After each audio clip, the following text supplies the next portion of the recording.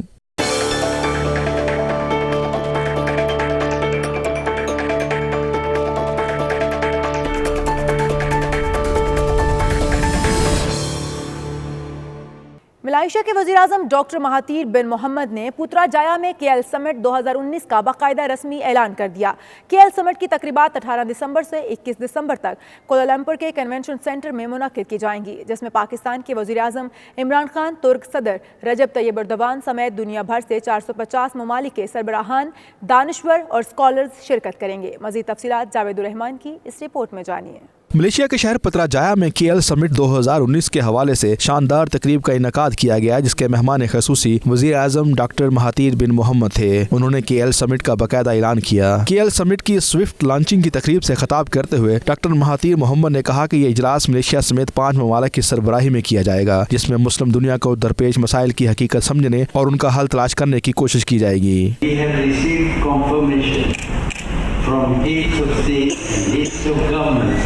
including the Amir of the State of Qatar, the President of the Republic of Turkey, and the Prime Minister of Pakistan, who have all agreed to attend the summit.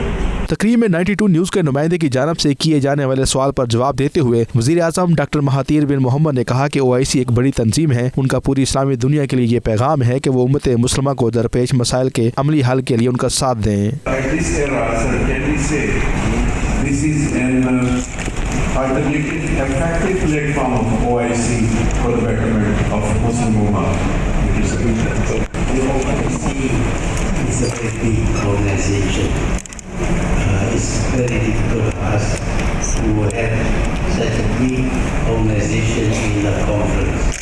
It is why we have started with 5 countries, and we do hope that over time the other members of the OIC will join in. وزیر اعظم doctor Mahathir بن محمد جو اس سربراہی اجلاس کے chairman بھی ہیں تقریب سے خطاب کرتے ہوئے انہوں نے کہا کہ اس سمٹ کا موضوع ترقی اور خود مختاری، سالمیت، ثقافت، انصاف، تجارت اور ٹیکنالوجی ہوگا. ملیشیا کے وفاقی وزیر معیشت داتو سری ازمین علی، پاکستانی ہائی کمشنر آمنہ بلوچ، کے ایل سمٹ کی آرگنائزنگ کمیٹی کے سربراہ تن احمد سارجی عبدالحمید اور معروف قانون دان محمد توفیق نے 92 نیوز سے خصوصی بات چیت کرتے ہوئے کے ایل سمٹ کی اہمیت پر روشنی ڈالی. پاکستان، ترکی، Malaysia,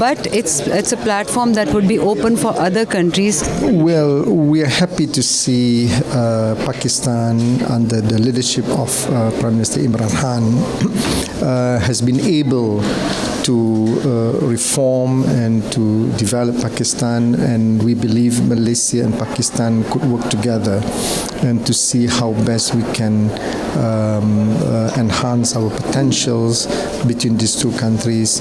And I strongly agree with you that Prime Minister Tun Dr. Mahathir Mohamad and also Prime Minister Pakistan has been very close, not only friends, but also I think both of them have the same commitment to see that Muslim countries and Ummah. I think it flows from the fact that the Muslim Ummah right now seems to be very divided, and also in relation to the Western world, we all seem to be terrorists.